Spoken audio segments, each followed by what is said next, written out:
आज 8 राज्यों की 19 राज्यसभा सीटों के लिए चुनाव होने वाले हैं, वोट होने वाले हैं। लेकिन आपको ये बता दें कि बीजेपी के साथ साथ विपक्षी पार्टियां भी पूरी मजबूती के साथ इन चुनावी मैदान में हैं। हालांकि ये जरूर तय है कि जब परिणाम आ जाएंगे तो बीजेपी की ताकत राज्यसभा में बढ़ेगी।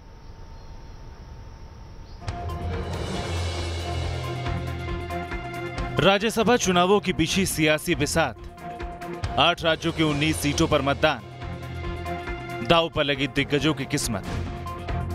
राज्यसभा की 19 सीटों पर कौन किंग बनेगा, उसका फैसला आज हो जाएगा। बीजेपी, कांग्रेस समेत स्थानीय पार्टियों ने इन चुनावों में पूरा जोर लगा दिया है। हालांकि रिजल्ट आने के पहले ही ये तय हो गया है कि राज्यसभा में बीजेपी पहले से मजबूत हो जाएगी। राज्यसभा चुनावों का सियासी गणित बताएं, उससे पहले ये जान लीजिए कि किन राज्यों में आज मतदान होना है।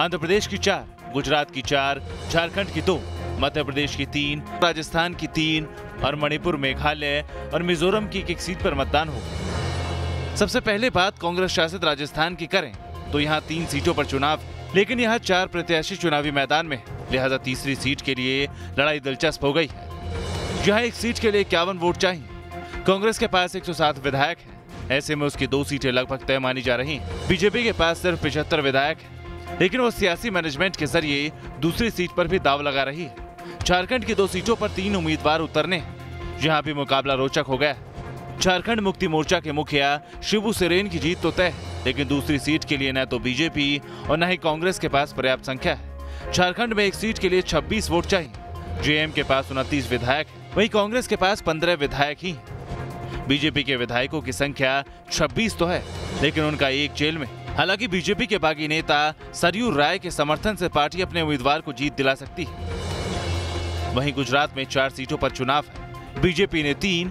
तो कांग्रेस ने 2 सीटों पर अपने उम्मीदवार उतारे। कांग्रेस के कुछ विधायकों के इस्तीफे के बाद लगभग साफ है कि बीजेपी तीनों सीट जीतने में कामयाब हो जाएगी। उधर कर्नाटक में 4 सीटों पर चुनाव है और सभी सीटों पर प्रत्याशी निर्विरोध चुन लिए गए। एमपी की 3 सीटों पर 4 प्रत्याशी चुनावी मैदान में।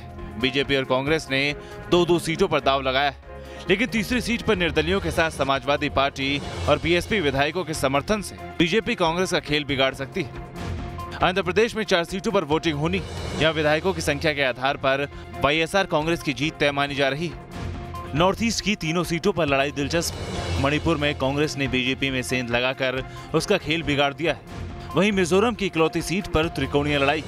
ऐसे में यहाँ जीत किसे मिलेगी, उसके लिए परिणाम का इंतजार करना होगा। उधर मेघालय में मेघालय डेमोक्रेटिक अलायंस की लगभग सभी पार्टियां एकजुट हैं, लिहाजा कांग्रेस को यहां भी निराश होना पड़ सकता है। आपको बता दें कि कर्नाटक की 4 और अरुणाचल प्रदेश की 1 सीट पर पहले ही प्रत्याशी निर्विरोध चुने जा चुके हैं। Team news nation.